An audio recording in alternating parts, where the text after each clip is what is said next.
C'est quoi aujourd'hui votre vie quotidienne et cette augmentation de 600 € de plus par mois? Déjà, merci de me recevoir au nom des taxis de France.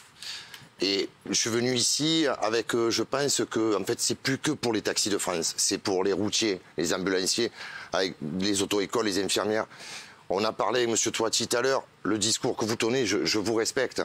Mais ce discours, les Français, je vous respecte. Ce discours, les Français, et il y en a plein là, peuvent plus l'entendre. Lequel, Nicolas? C'est mieux ailleurs. Non, on n'a pas de souci. C'est pas de la politique, c'est mieux ailleurs. On n'a rien dit de mal. On n'a pas anticipé.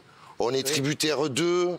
Non, on attend d'un gouvernement, que ce soit celui-là actuellement. Mais il n'est pas Premier ministre, Marc. Non, une analyse. Je lui réponds parce que ça va venir un jour, mais bon, pour l'instant...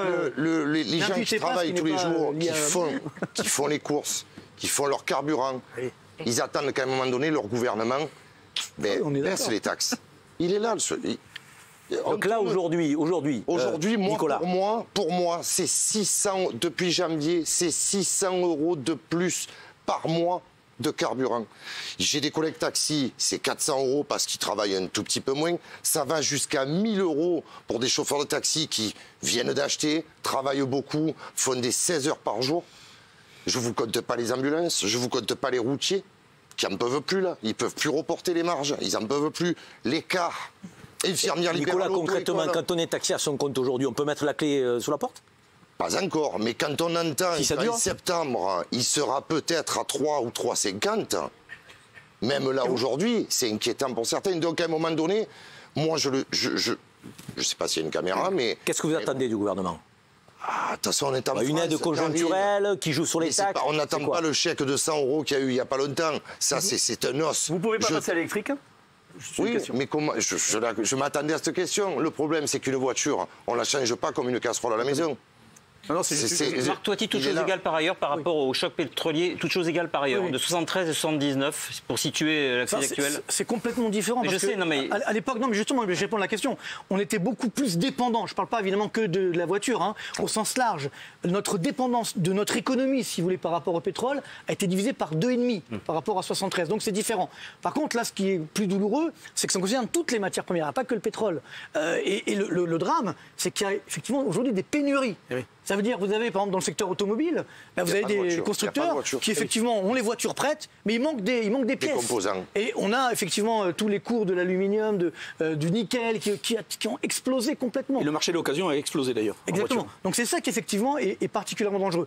Là où on a une difficulté supplémentaire, c'est que, encore une fois, on a un euro qui baisse. Donc c'est ça qui aggrave. Marc, il faut continuer d'acheter le gaz russe ou pas, selon vous? Voilà, évidemment, alors encore une fois, le problème c'est parce que l'embargo que les Américains auquel les Américains ont appelé, on ne le suit pas. Il faut être on ne très peut clair. pas le suivre. Sinon, c'est l'économie allemande qui s'écroule. Après, on fait ce qu'on veut, évidemment. Mais sauf que si aujourd'hui, je prends le cas allemand, parce que nous, c'est un peu moins le cas. Mais pour nos amis allemands, si demain ils arrêtent le gaz russe, l'économie allemande s'arrête. Donc c'est-à-dire ils sont déjà en récession. Et surtout, n'oubliez pas, ça c'est très important, on sort de 2 ans de pandémie. Pendant 2 ans, on était bloqués. Donc on a eu, en France, il y a eu 500 milliards d'euros d'augmentation de la dette publique.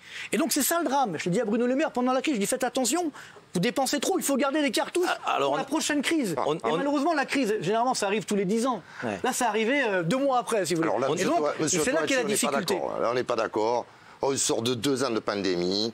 On a bien vu les aides qui ont été distribuées. L'argent est là. Le gouvernement doit baisser les taxes. On le sait. On est d'accord. Voilà. La demande de Nicolas. Non mais Marc, la demande de Nicolas, baisser les taxes. Expliquez-nous, c'est possible ou pas? Il y a une marge de manœuvre du gouvernement? Alors il y a une solution très simple. Je ne comprends pas qu'on ne l'ait toujours pas appliquée. Ça avait été appliqué dans les années 2000. C'est ce qu'on appelle la taxe, parce qu'effectivement, sur aujourd'hui le plein d'essence, il y a 60% de taxes. 60% de taxes. Oui, c'est énorme. Folie. Donc évidemment, c'est clair. Qui vont dans les caisses de l'État. Ah oui. Et pas que de l'État. Les départements, les régions, par exemple. Il faut savoir que 30% des budgets des régions viennent des taxes. D'accord. Enfin, c'est redistribué parce que tout le monde veut des hôpitaux, des policiers et tout ça. On pourrait faire un effort sur ces 60%. Si par exemple on supprime effectivement ces taxes, je dis pas que moi je suis pour baisser les impôts. De toute façon, on est numéro 1 des impôts dans le monde en France, donc il faut bien sûr baisser les impôts. Ça c'est sûr. Il faut savoir qu'après, il faut trouver un moyen de compenser tout ça. Si on veut garder le même niveau de dépenses au niveau de prestations sociales et tout ce qu'on peut imaginer. Exactement. Alors par contre, il y a une donc s'endetter quoi. Il y a une mesure qui est très simple, si vous voulez, qu'on appelle la taxe flottante. Oui. Ça veut dire que justement, quand le prix du en gros, on va garantir un certain niveau de recettes fiscales pour l'État sur le pétrole et les produits pétroliers. Et dès que le prix du pétrole augmente, comme c'est le cas aujourd'hui, à ce moment on va réduire cette taxe pour garantir le même niveau de revenus, effectivement, à l'État, mais pour que les prix à la pompe n'augmentent pas. Ben voilà une des solutions. Elle est concrète. Mais elle ne paraît pas si complexe que ça. Vous savez, pas compliqué, sauf que... Vous savez pourquoi on ne la met pas en place ? Puisque vous êtes économiste. Il y a plusieurs raisons. Oui, plusieurs raisons. Dites-le. On ne veut pas baisser la dépense publique. Mais c'est pas seulement ça, c'est qu'après, quand le prix du baril redescend, plus personne n'osera augmenter les taxes parce que politiquement, ça ne passe plus. Vous le savez. Non, parce que c'est pour ça que la TIPP. Non, il joue sur la baisse des prix et l'augmentation. J'étais au ministère de l'économie à l'époque quand ça a été mis en place. Donc je vous remercie j'ai compris. Ce que je veux vous dire par là, c'est que c'est pas si évident que ça, parce que déjà c'est une recette fiscale qui s'effondre. Donc tout le monde veut de tout en France. On réclame de pouvoir faire tout pour tout le monde. Mais je pense que tu n'as pas écouté ce qu'il nous a dit. Le prix augmente, donc les taxes sont plus importantes. Il te dit de les laisser au niveau actuel, de ne pas marger sur l'augmentation du prix. J'ai très bien compris, et monsieur sait aussi que pourquoi on ne peut pas le faire. Non mais monsieur, j'ai très bien compris, ça existe, on l'a déjà fait, et d'ailleurs c'est la droite qui l'a fait. Mais simplement ce que je veux dire, mais on n'a pas réussi, parce que vous savez bien, non mais vous savez bien qu'après on ne peut pas réaugmenter, si vous voulez. Mais si, parce que c'est flottant justement, c'est une formule.